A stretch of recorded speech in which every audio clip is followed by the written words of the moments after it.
It's not a crime to use presets, loops and samples. And if you ask who's this guy to judge, then, well, fair enough. But just listen to this. Like, I remember when I heard Harlem Shake and he was like, oh yeah, this is from like an old, it's a sample from an old record. Right. And you're like, what?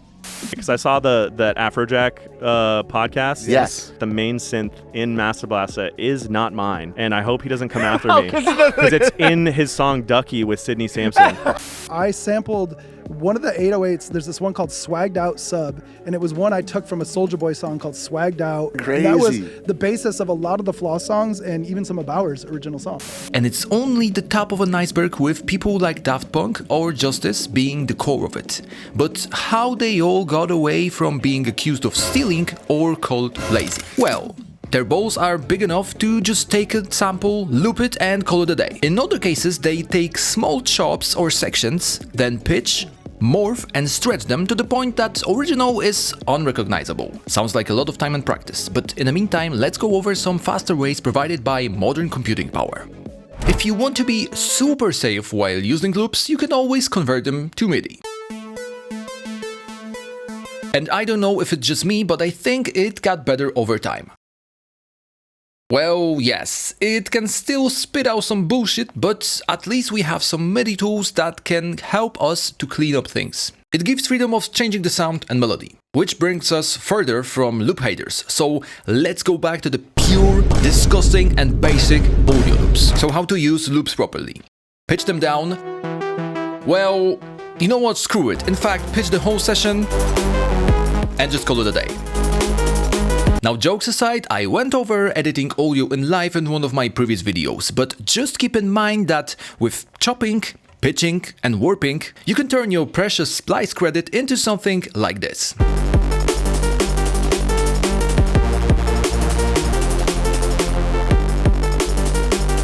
But it still sounds recognizable for internet producer bullies, so it's time to bring our secret weapon. I'm talking about multi-effects plugins. Some of my favorite ones are Invigilator and Beam. And in fact, today I'm gonna talk about the second one, since Lunacy Audio made a promise and delivered it. The promise was that they won't leave the plugin as it was at launch, and they will come up with the new modulators over time. The new one is called Time. For disclosure, Lunacy did send me a free copy of it and agreed to sponsor this segment of video, but they have no input on what I'm about to say.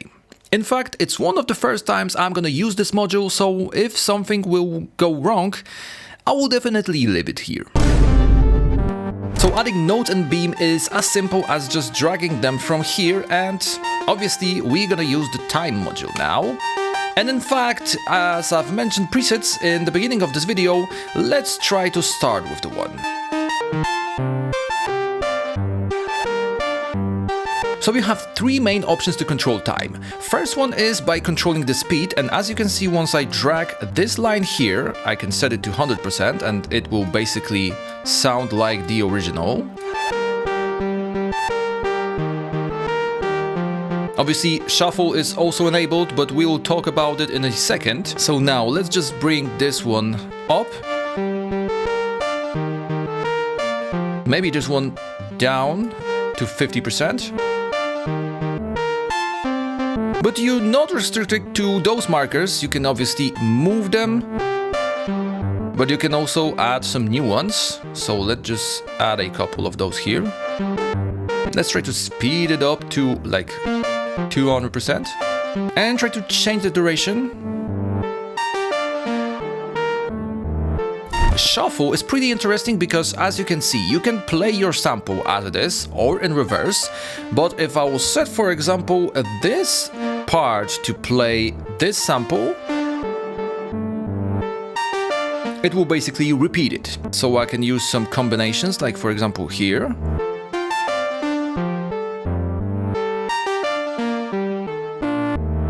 As you can see, pitch is currently disabled, and that's because you need to set the time module from resample to texture. It works in a similar way to Ableton warp mode, so once I get to the texture, now I can obviously edit the pitch. So I think it's a little bit too much for this loop in particular, so let's just turn it off and we will try to use pitch for some other loops here. But just like I said before, Beam is a multi-effects plugin, so instead of using just time, let's try to apply grains, make them a little bit smaller actually.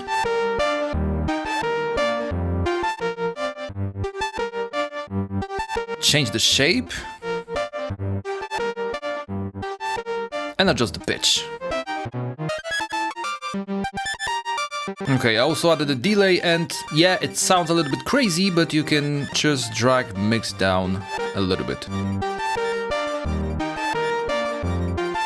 Coolest thing is that you can make different beams and actually divide the signal even more. Let's apply a filter, then increase the Q.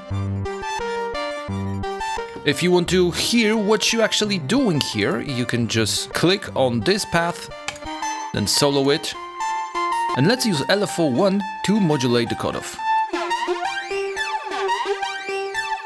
I think I will make it unipolar, although bipolar sounds cool. So let's try the unipolar. And turn the filter rate up.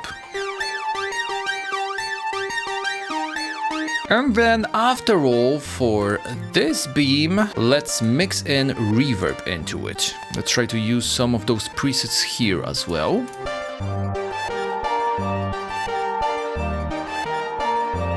And finally, let's hear how it actually sounds in the context, because I've been adjusting those nodes and bands here and there, but I don't know if it fits the vibe.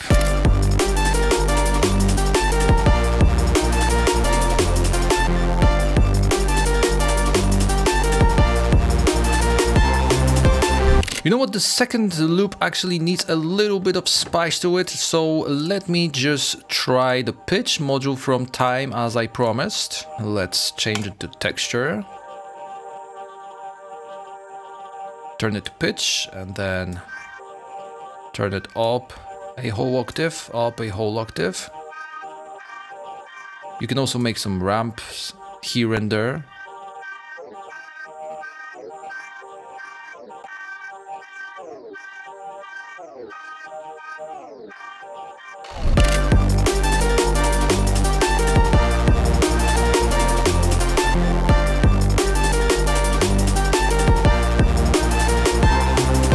As you can hear, it sounds nothing like the original, but it stays in that same tone that inspired me to make this whole project at first. Safe to say, you can get caught on using loops by manipulating audio with effects like those. But does it really matter? As you heard and saw at the beginning, many pros use loops, samples, presets, and sometimes they even sample each other's songs. And that's because the only thing that matters is what inspired you to make that song, and obviously the song by itself. But it's only one of many techniques that pros use.